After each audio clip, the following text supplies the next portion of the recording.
Everyone in the service industry has a story, crazy customers, wild orders, and WTF moments. Do you want to start a tab? The podcast here to bring you those tales from behind the bar. My name is Carl. I've been bartending now for 11 plus years with stories to share. 11 plus. You can't, right? I mean, it could be 20 years from now. I could say 11 plus. I'll be correct, right? So you're never lying. Never lying. My name is Riley. I bartended for a little bit, but I do like to people watch. She does, especially her man. She's playing with the cat. I could have said she's playing with her pussy, and that would have been way better for audio purposes. Oh, I did say that. Whoops. God, you're an idiot. All right, we are excited. We have another guest, a bartender who I would love to say you don't need no introduction, but you need introduction. But his name's Steve. Him and his buddy Mike run the podcast, the Bartender Rant Podcast. I was on their lovely show a couple weeks ago. We did it. It was so nice that we decided to do it twice. And yeah. Well, good. Now you can shut up and let him introduce himself. Yeah. So good morning / afternoon, Steve. How are you doing? I am doing well. I'm just getting the day going. Slugged a coffee. Came on late. So you guys have been very patient with me this morning, which if anybody's a listener of Mike and I's show, Bartender Rant Podcast, this is nothing new for them that I am right. doing the recording hijinks and changing out my microphone 6 times and late to the recording. And, that's your SOP. But happy to be here, guys. It's going to be a ton of fun. So you work at a bar, obviously, and you were there till 5 a.m. Yeah, it was a late one. It was a late one last night. We had a perfect scenario of me closing with some bartenders who don't regularly close on a Saturday night. So right. They weren't keen on all of the little closing duties and side work. So there I am just like chugging through side work and everybody's like, hey man, can I help you with anything? And I'm like, yeah, we have 27 more things we got to do. And then the other thing, it's been really rainy in Baltimore. So it was just not a usual Saturday night. There was a little bit of a weird vibe with the crowd. So I think our staff just got a little drunker than we wanted to. Right. So on top of having a lot of newbies behind the bar, at least newbies to closing. Sure. They were also pretty intoxicated. So it was a long night. Sounds like a perfect storm. Literally. If you're not familiar with this podcast, we read stories off the internet, usually Reddit, about bartender stories from either the bartender perspective or the guest perspective. Then we talk about it, give our feedback, and then we rate it from 1 to 5, 1 being an average story that bartenders would normally hear or that you'd hear just in the gossip, and then 5 being a very unique situation. I don't think we've hit a 5 yet. We hit a 4.5, I think, one time. So yeah, that's what we do. And today, Riley's got it. 1 being very common. Yes. Right. And 5 is just like, I've never seen some shit like that before in my 20 plus years of working in the restaurant business. Exactly. Okay. Right. Like, drunk Karen is usually like, a 1.5, But those stories are still super fun to listen to because you're like, oh my God, it's not just me. That's a good baseline, drunk Karen. Right. Or bartenders who don't know what they're doing and they're serving you. Never mind. I lost my train of thought. The track was here and then the train went that way. Yeah, that's exactly it. Riley, never admit that. It's a radio tease. Right. That's all it is. So Riley's got a quick story, and then afterwards, Steve's got hopefully a fabulous story because that's all his. Okay, so real quick, his podcast is they interview other bartenders. Yes. And they go through the gauntlet, which is 10 questions, and so all they do is talk about stories. So they're the long form version of what we do. We're 30 minutes. They're like 2.5 plus hours. Unless you're Carl and you're hammered. I also like the fact that sorry. No, go ahead.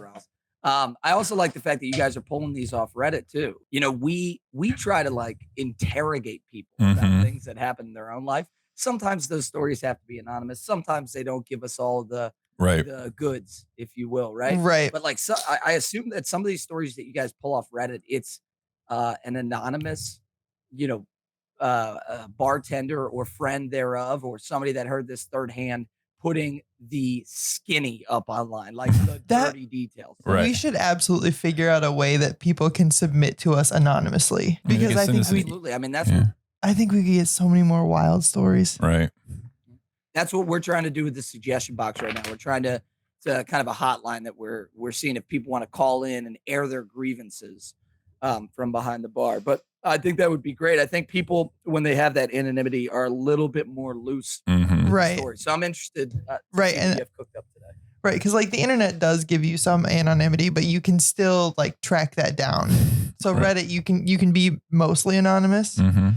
but we should like have Yeah. you know what I'm talking about? Mhm. A thing. Okay, yeah. Okay, I got that thing.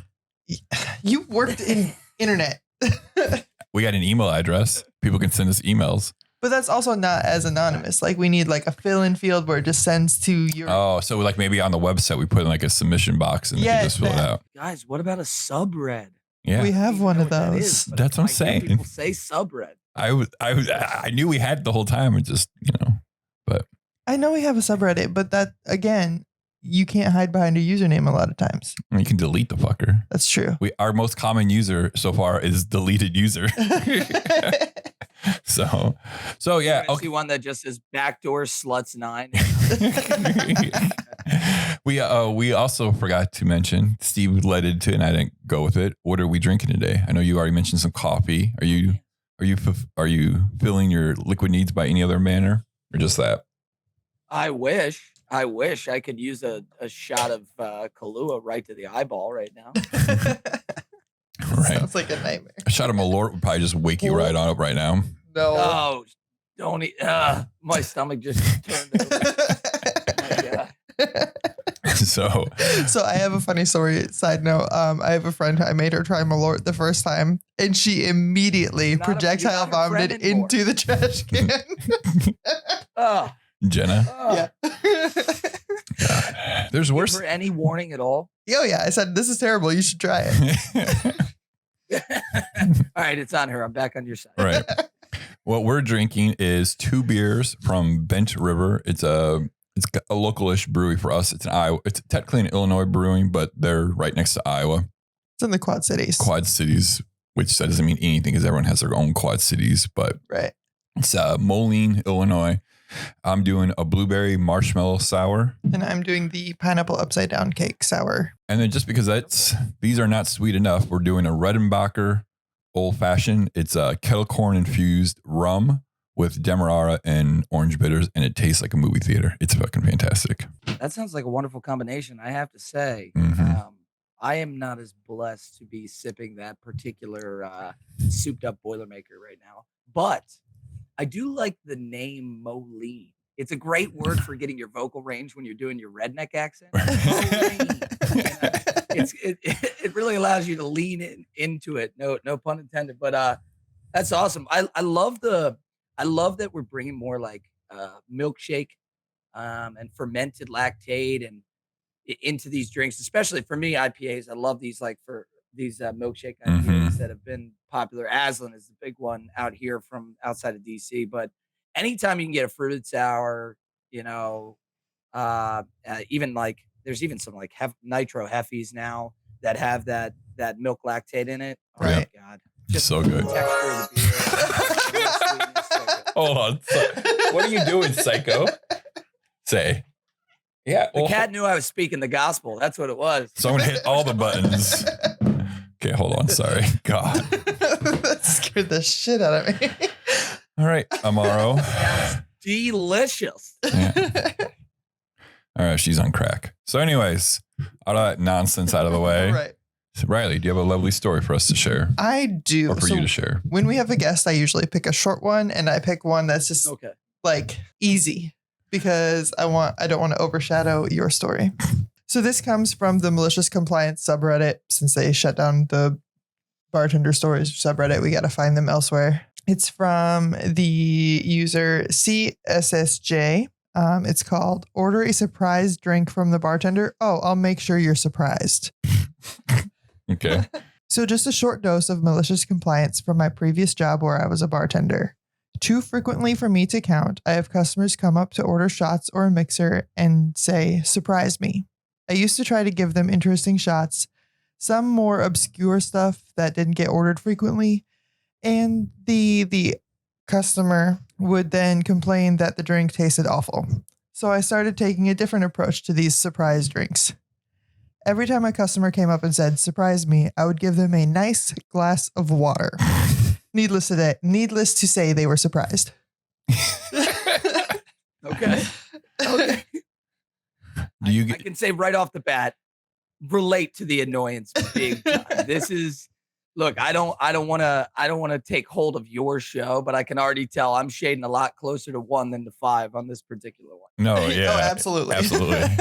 Like in my bar, it happens all the time, right? They're just like, make me something, and because they already know like we can do fancy cocktails and that's what they want. But like, I'm assuming in your situation, because you work more at like a speed bar, right? High volume. Volume. I'm very, very high volume now. I've been in your situation too, where, you know, it's craft. And if we make 100 drinks in a night, that's a lot. Right. Right. But I mean, I'm making 100 drinks in 20 minutes. Like, and that's on a light night because we got 4 or 5 deep at the bar. So you're right. It's a very different, sort of environment, but they're both equally annoying.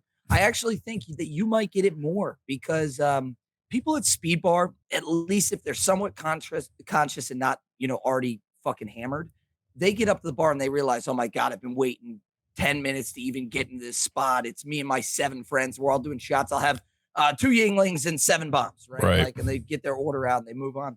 I can see, Carl, in your scenario where somebody is like, oh my God, this is a real bartender, craft experience, and he can make all these magical cocktails. Make me something special, right? You know, make me surprise me. But I feel like it's probably easier in his scenario than it is in yours, because if somebody says, surprise me, I'm going to give you a Jack and Coke and say, fuck you. But he has time to ask the questions like, oh, what kind of spirit do you like? Do you like sweet or sour? And then he can go from there. But even if I'm busy and someone says, surprise me, I usually have like 3 cocktails that I just like. These are out of pocket. These are the 3 I just make because they're really good. They're unique-ish, you know, and they're just easy and just my go-to. Right. Here's a follow-up question for you, Carl, right, to what Riley just said. There have been times where I've been in that environment and it's like, they're like, surprise me. And I'll try to get a baseline. Hey, what do you like? You like, you know, what type of profile? And it's like my brain starts racking through the cocktails I know how to make or I know how to make well. And I'm like, kind of bored by that. Like, yeah, I don't just want to surprise them. I want to surprise myself. Right. Do you ever feel like you're reaching to like be, oh, you want to surprise motherfucker? Here's some crazy shit, you know, that we're making it up on the fly, or I'm looking up this recipe from, you know, something I read 2 years ago. You know, there's been times there's been times I made up drinks on the fly. Like, what's this called? I'm like, I have no idea. And they're like, what do you mean? I go, I just literally made it up. And then they come in like 3 months later. Hey, can you make me that drink that you made? I have no idea. No, because I just fucking write it down. Nope. There are some nights where like I just got destroyed through the day, like 6 hours of just, you know, slaughtered. And someone's like asked me, and there's times I'm like, dude, I don't really know. My brain is a pile of mush right now. And so I need you to give me direction. Right. You need to tell me what you normally drink and then we'll go from there. But are we rating this story first? I mean, do I rate it now or do I? We usually rate it after we talk about it, but since this story is so mundane, it doesn't really matter. Like, yeah, that's a 1. So I will say this though, it's fun. Since we're a hotel bar, we have event space. We have a lot of weddings and private parties and shit like that. And so like bridesmaids will come down and they're like, oh, we want a fun shot. What's a fun shot? My answer is always Jameson. They're like, that's not fun. I go, it's fucking amazing. I beg to differ because like your boyfriends will think you're super fun. You guys should be me when I'm watching all of your faces drinking Jameson. Right. It is fun. Let me tell you. And someone goes, you like it because it's only one thing you have to pour. I'm like, see, you get it.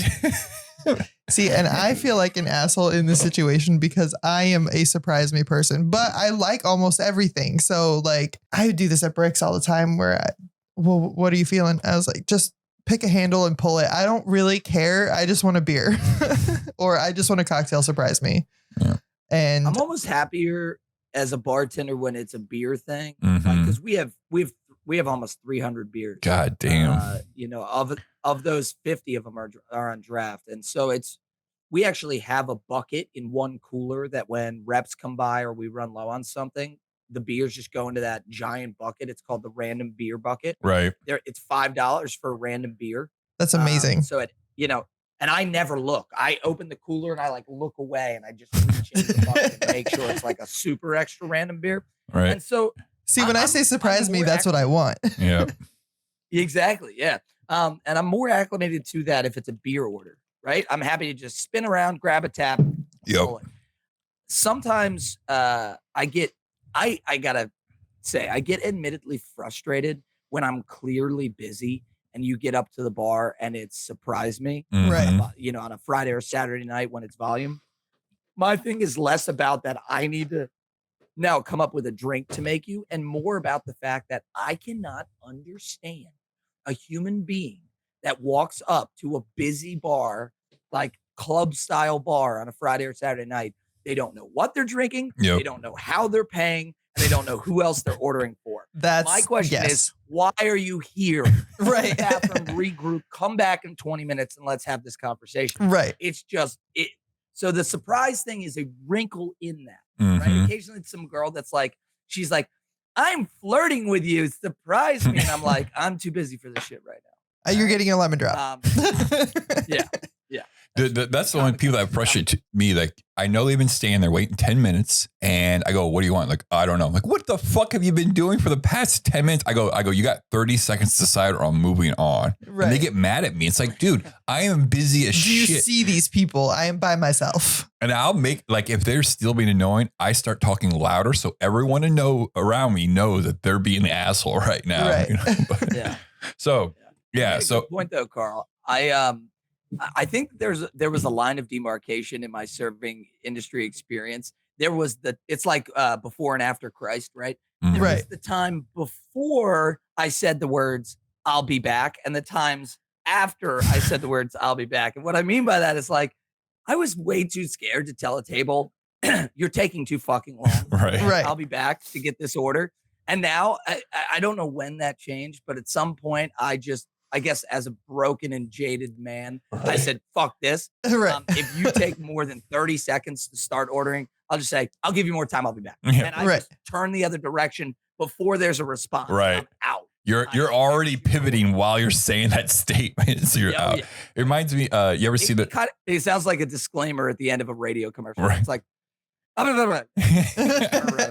you ever see the movie Zach and Mira Make a Porno? Oh, yeah. So too long. Yeah, it's like, what can I get for you? He's like, too long, cappuccino.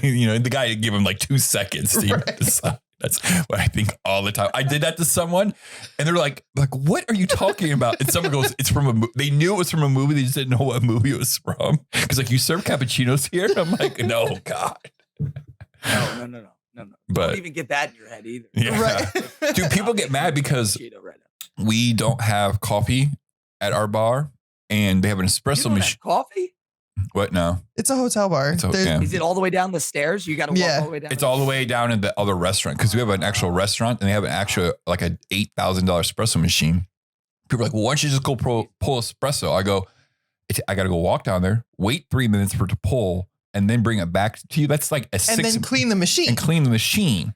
I go, we have cold brew for espresso martinis. And they'll get mad at me. It's like, it's the same fucking thing, man. Like, you're going to get your coffee fix. You better order some food if you want an espresso and tell me all your condiments because I'm not going back down. Yep, exactly. Right.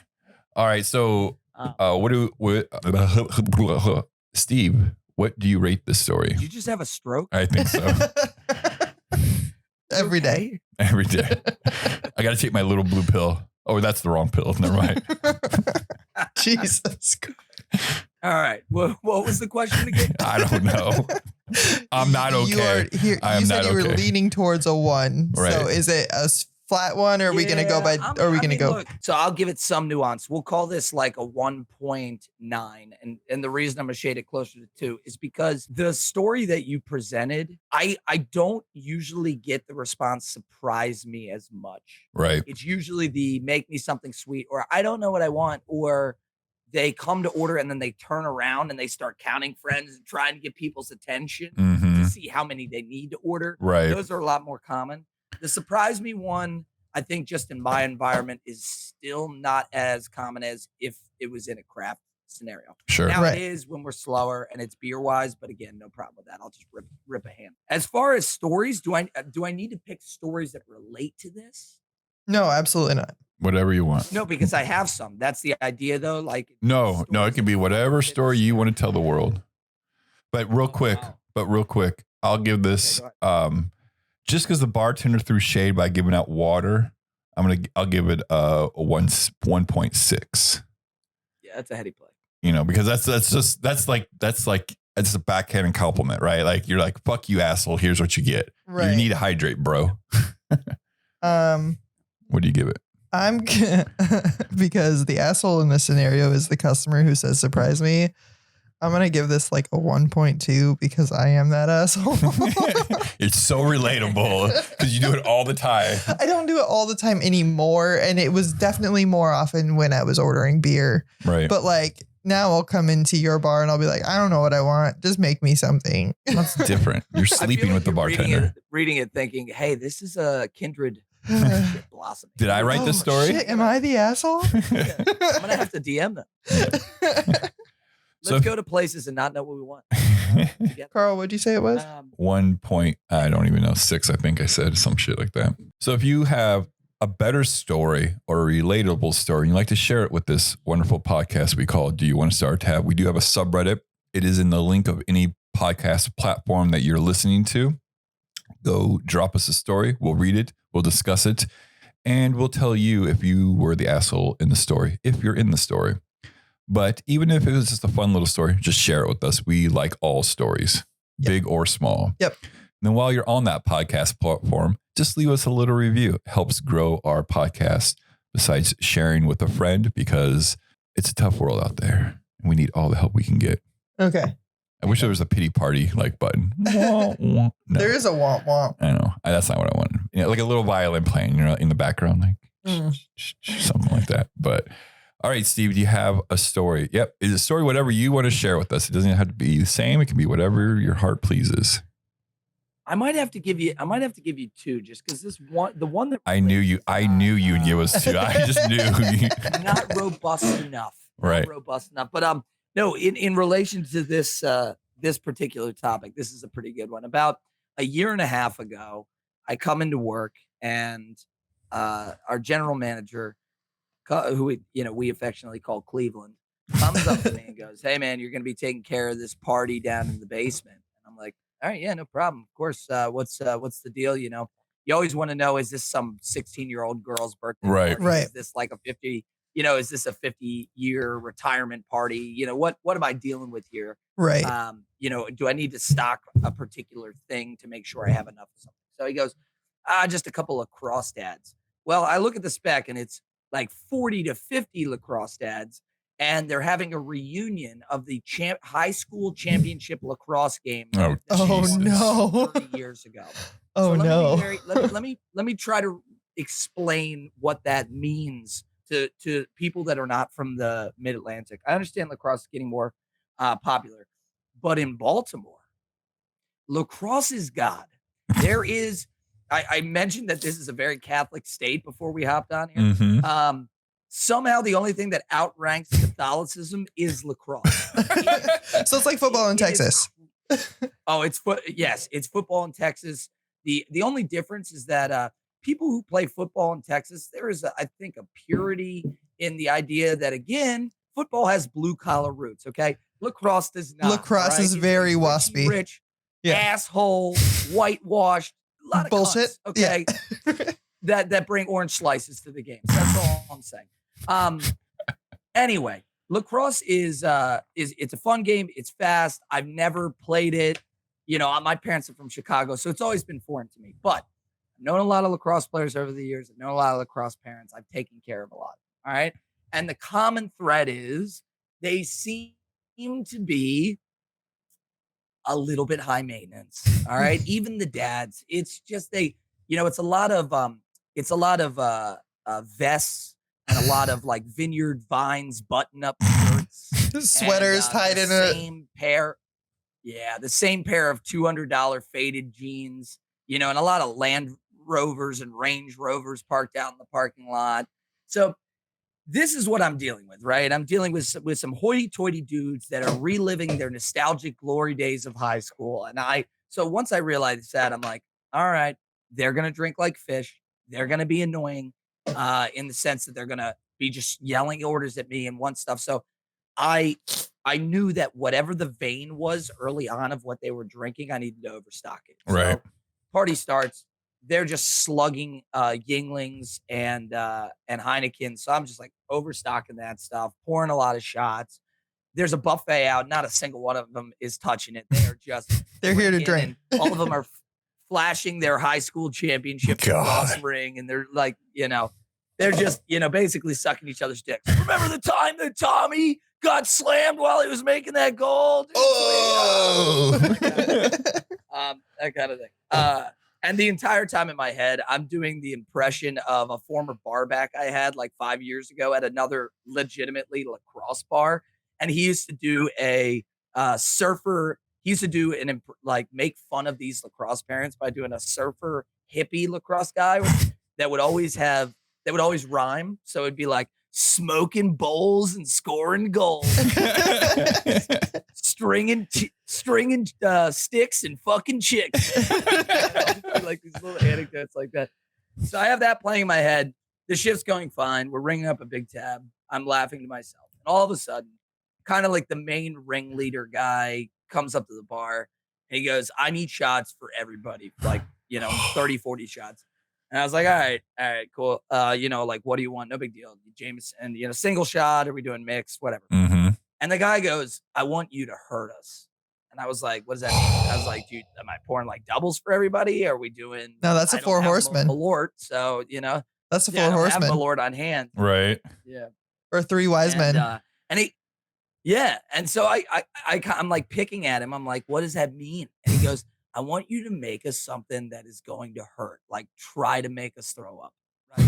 Oh, a snowshoe. Like this guy, again, it's been 30 years since high school and this guy's still living a pissing contest. Right. Right.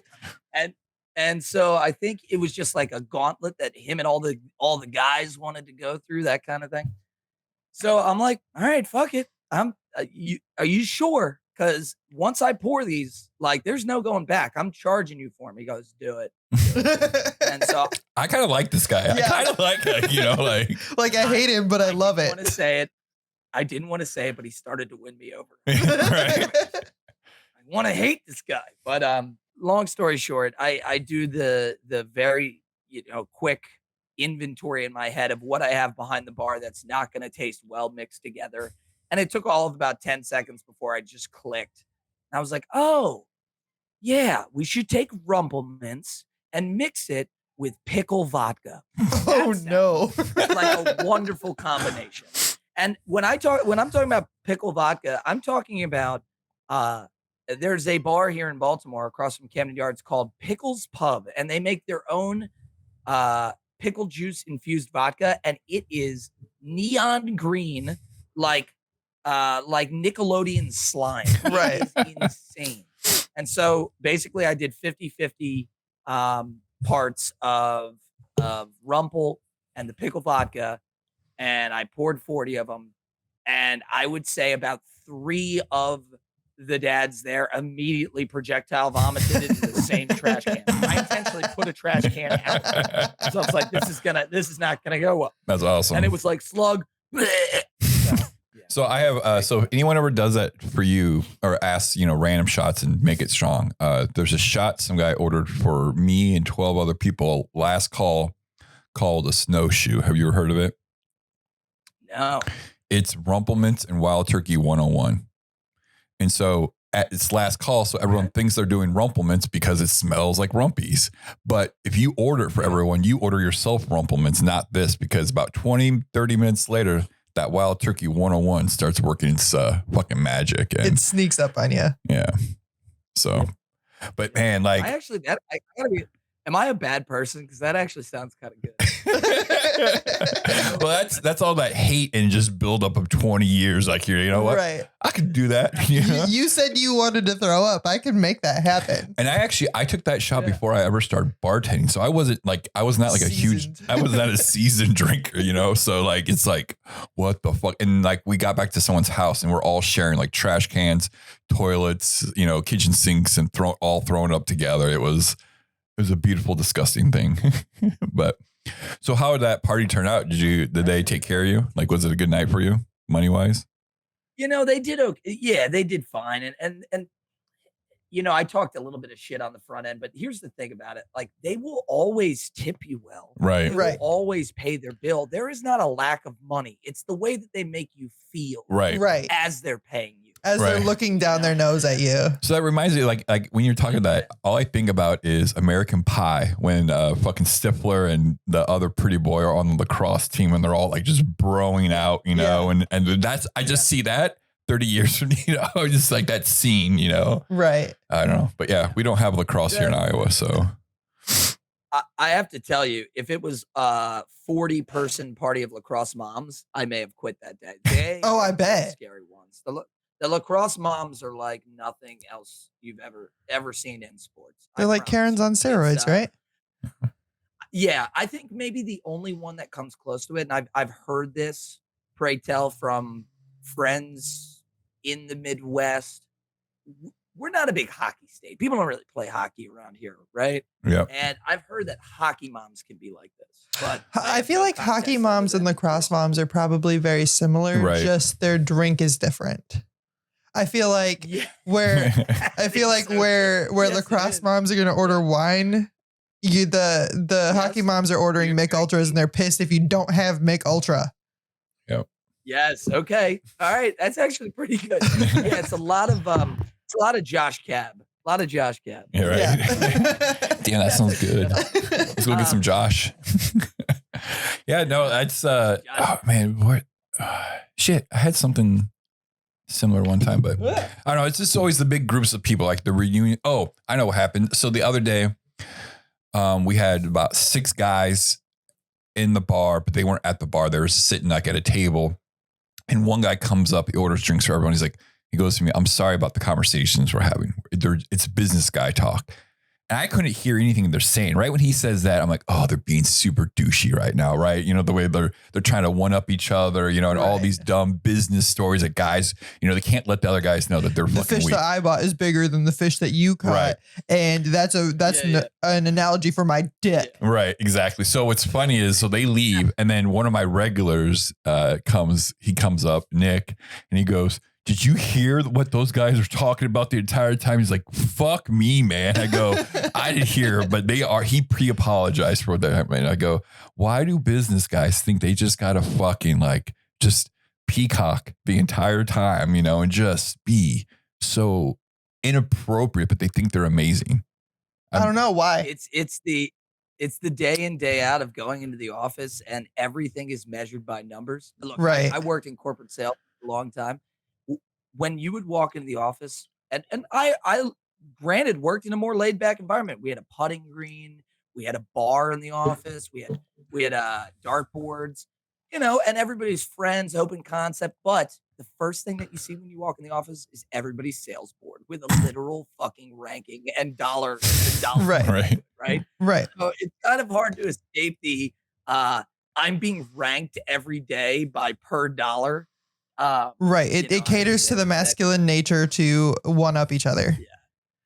Yeah. And it's very, they can't turn it off. So I saw the Sam's Club version of that yesterday or 2 days ago. I went to go check out, and on one of their old checkout lanes where they used to have a person was a dry erase marker. And it basically said, if we go 10 days with getting at least 10 applications for credit cards per day, you get an extra 15-minute break. And I'm like, Jesus Christ. Like, oh shit, we had that at Family Video. Fucked. I mean, like, that's a fuck, like That just means like they want you to keep pushing credit cards with people. They'll give you one extra 15-minute break. Like, oh, Yeah, Jesus, But I mean, they do it. Upton Sinclair. What is this? 1910. Right. They do that everywhere though. When I worked know, at Family yeah. Video, there was in the staff bathroom, there was a whiteboard that ranked sales of candy bundles and like movie specials where you rent 3 new releases, get the 4th one free. And like whoever made the most dollars, like you got to take a certain amount of commission home. maybe I should do that. We really need to start finding different ways to incentivize our employees. Right. Maybe pay people living wages. Which is right. Instead of, Oh, fuck. That is such a good idea. Is But it though? but, you know- that means we have to pay people. but Pizza parties aren't pizza enough. parties are good. Pizza parties.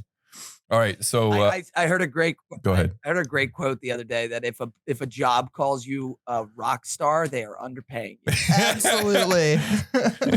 I said yes. That is so true. That is the language that you never want to hear. Right. All right. So story time, right? Is that what you're gonna say, Carl? I was going to say, what do we want to rank that story? So I actually was a server at a hockey mom party when I did serve. So it was actually very similar. Except for they didn't order shots. So because the guy was like, make it hurt and was willing to do whatever, I'm going to give this story a solid 4. You know, I'm going to do 3.5 for the exact same reason. Like Right. the whole party seemed like just, not obviously that's not a normal party, but you get, like you said, those reunions where people just want to, like when I went to my class reunion, everyone just kept talking about high school. I'm like, fuck man, like we're 20 years past high school. Let's talk about what's going on now. Literally anything else. But whatever. But then it's the shot thing. Like bring the rain, bring the pain, you know, like let's bring it. Bring the fucking rain.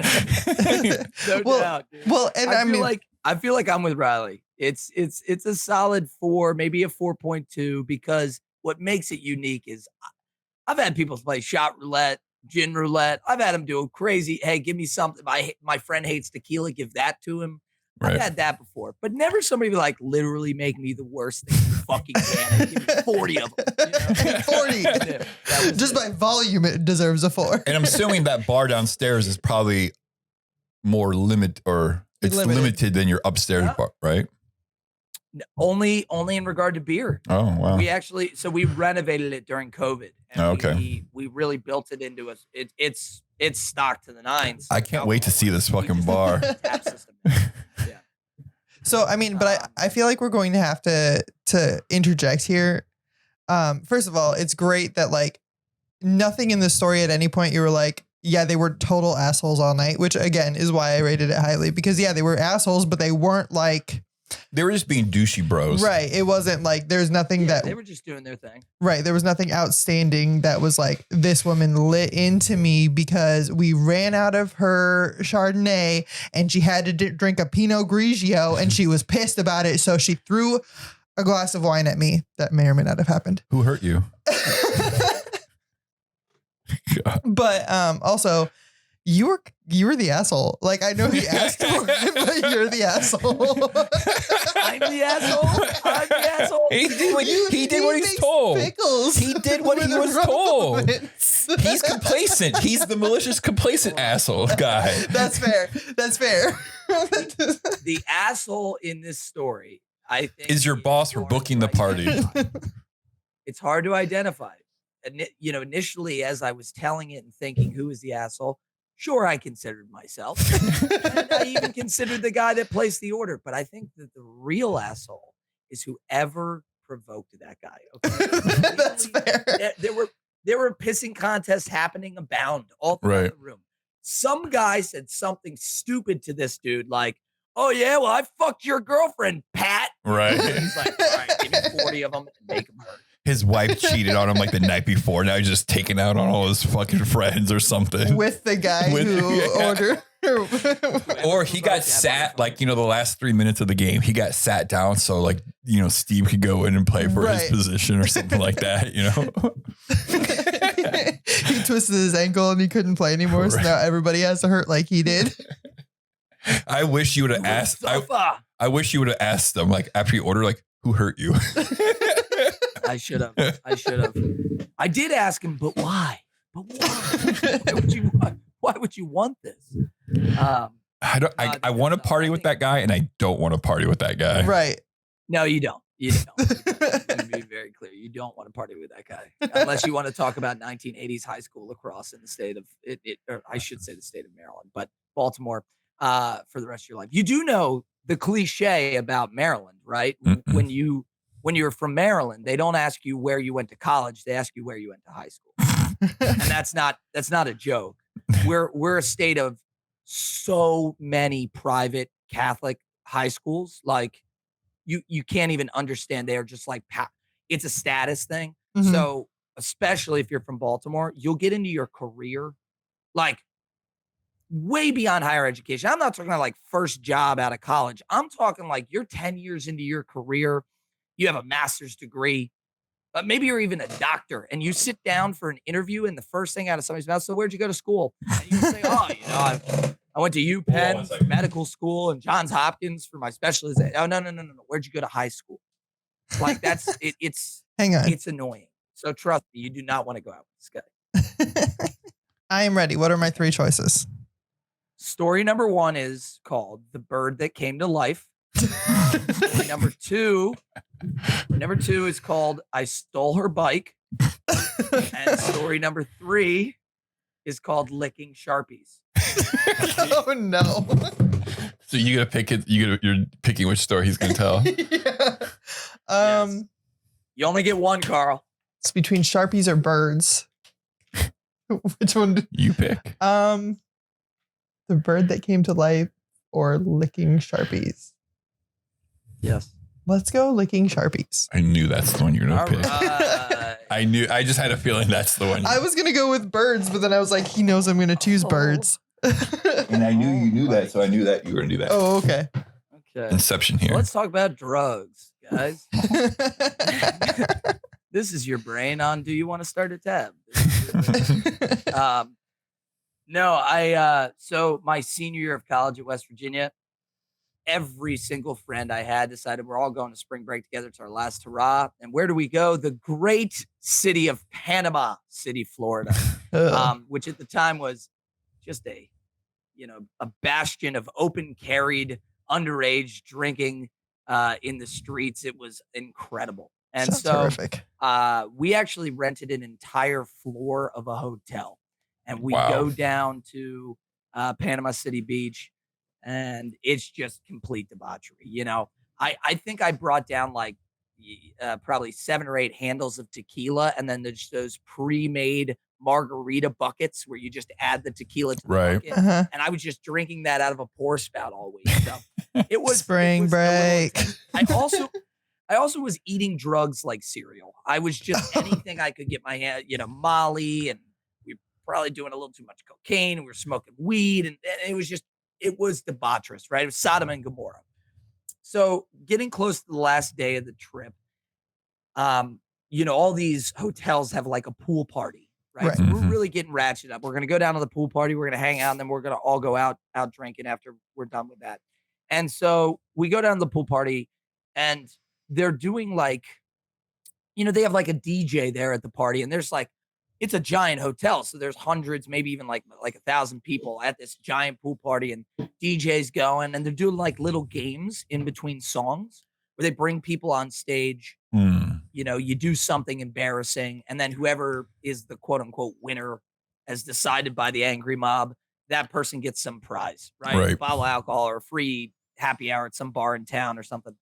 So they announced that they're going to be giving away a free spring break for the following year, that this company that helped us book the trip would be giving away a free spring break to whoever had the sexiest tattoo anywhere in the pool party. And my drunk brain was like, I've got this one.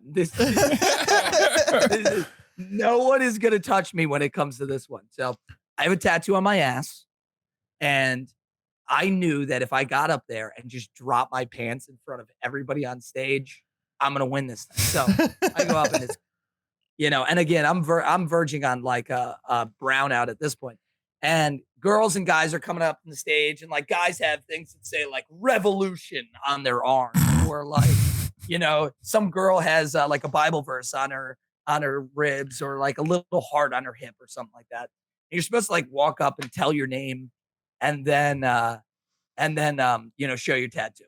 And so I walk up, they put the mic in front of my face. They were like, tell your name, where you from? And I just turn around and drop my pants and moon the entire crowd. and my tattoo is the Natty Bow face. So it's this little like mustached man with a little winky eye.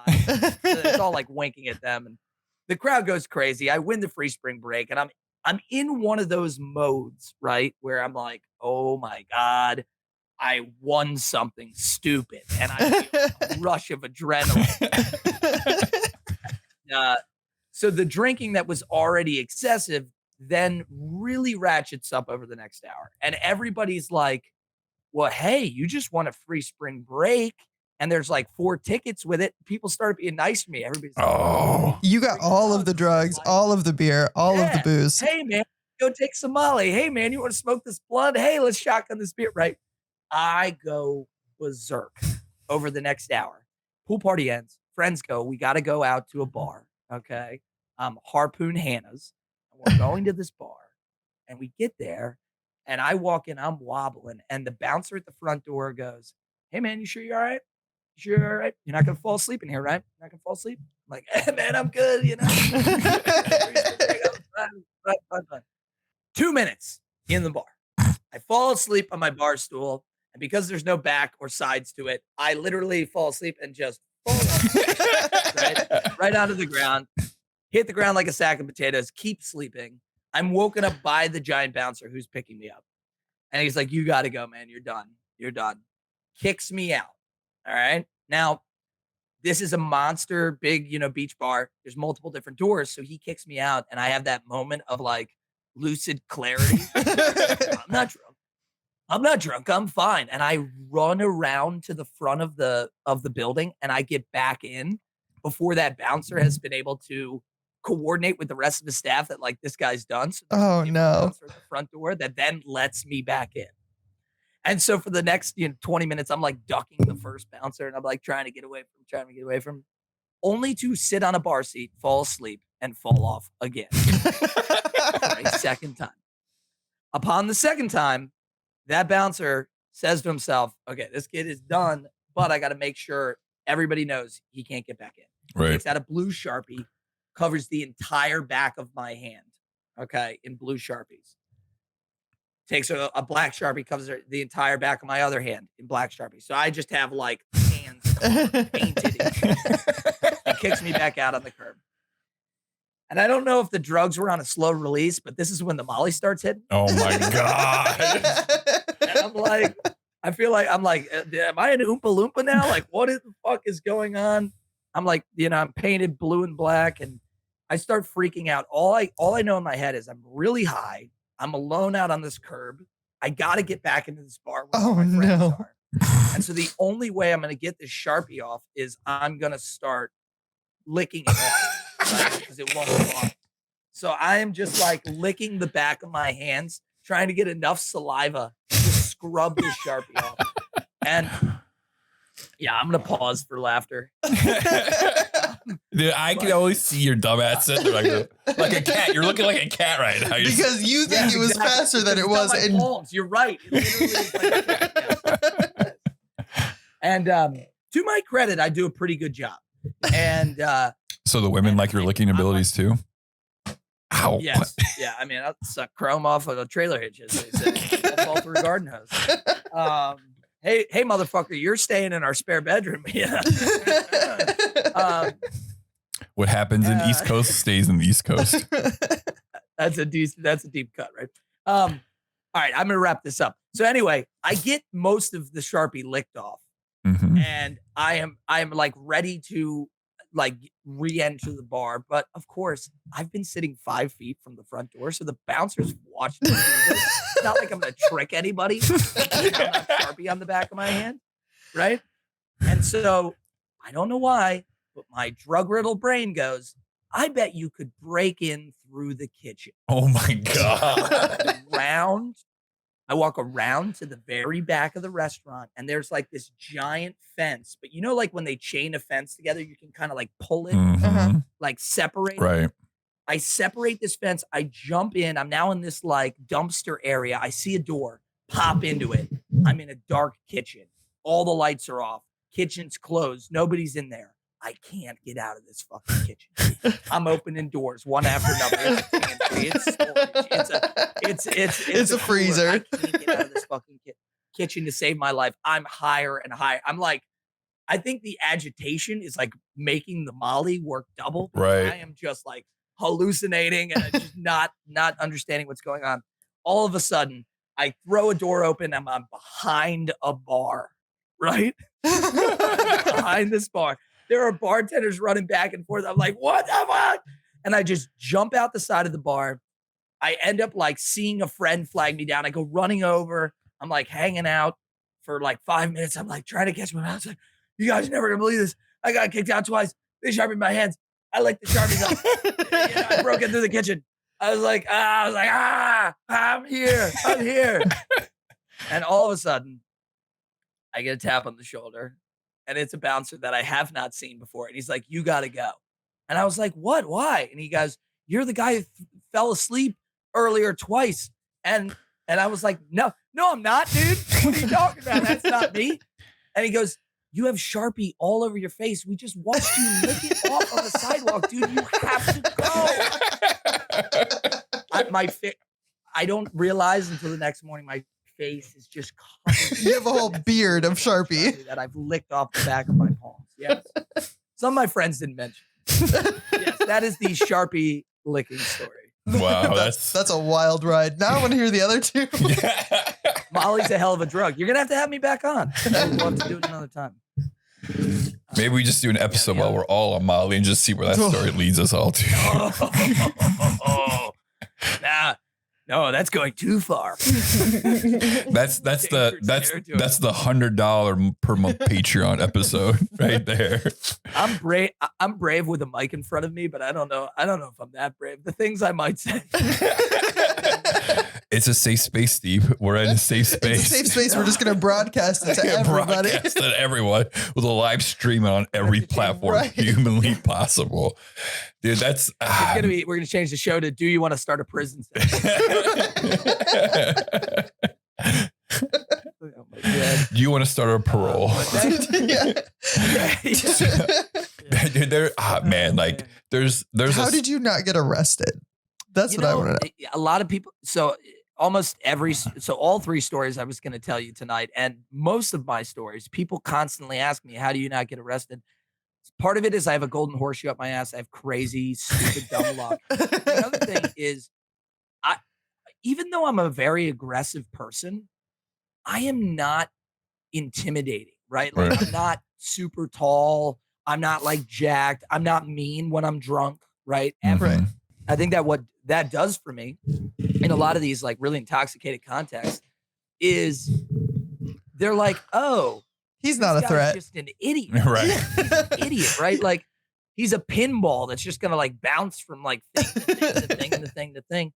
I'm also I'm good. I'm better at talking myself out of shit than I'm good at talking myself into shit. I'm pretty good at that. So I don't know. I think it just comes with the territory. I've gotten very lucky in my day, but not like there haven't been stories that ended in me in handcuffs. But I will say this: I am a little bit scared to come and hang out with you for a couple of nights. You're scared. I'm a scared, baby. I'm a scared. I'm afraid that he's not going to make his plane. I was gonna say, good thing we're not going to a show that like gets the adrenaline up or anything. No, not at all. But all right, I'm gonna be on a warpath that night.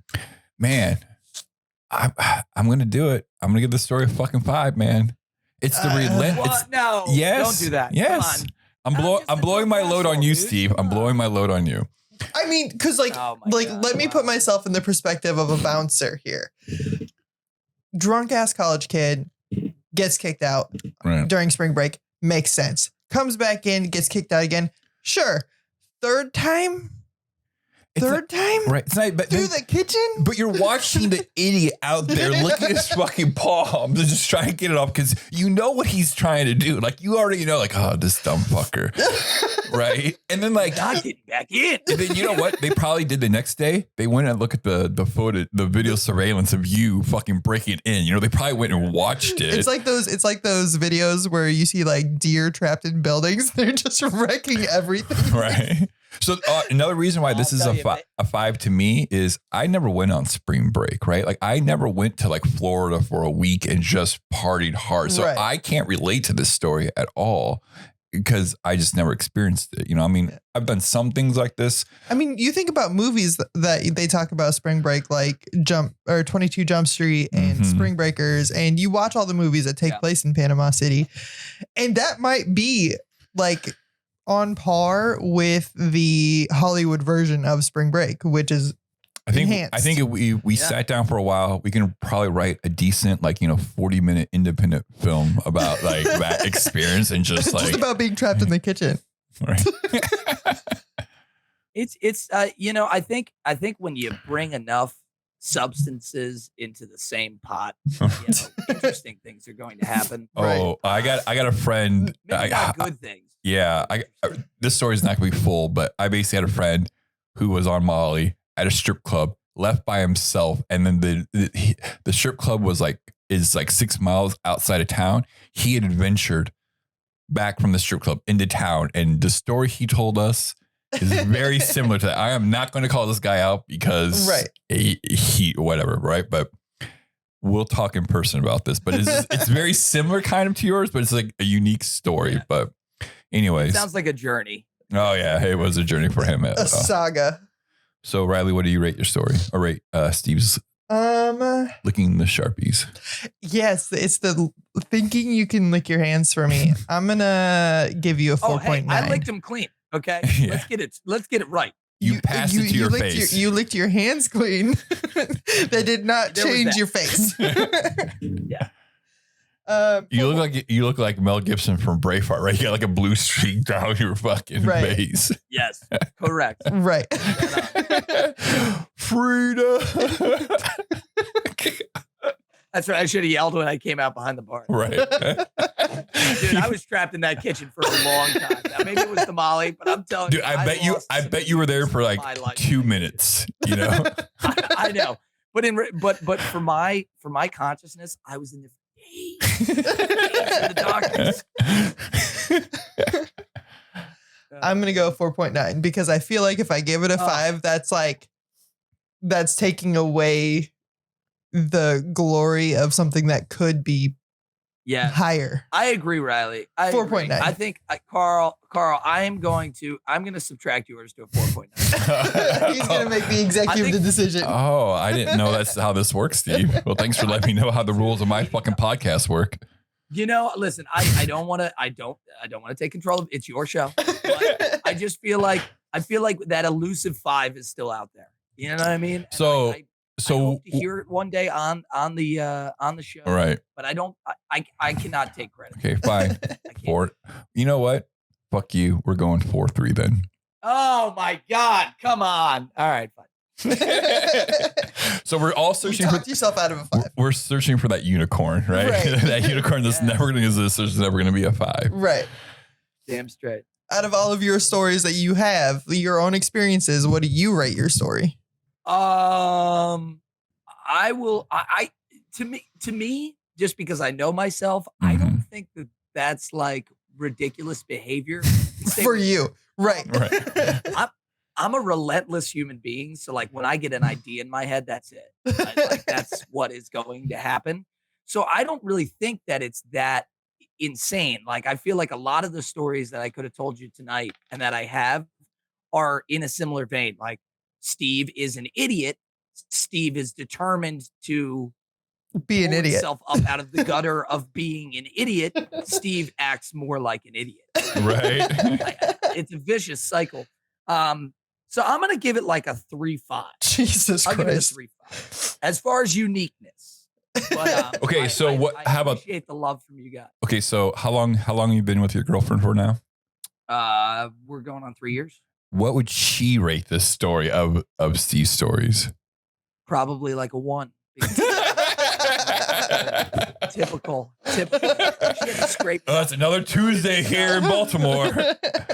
She was just lamenting the fact that this past football season, I went to a Ravens game with a bunch of buddies and got absolutely shellacked. And she found me after looking for 3 hours on sleep on somebody's porch in South Baltimore in Federal Hill. She literally had to like scrape me off the sidewalk and put me in the car. So she is a patient woman.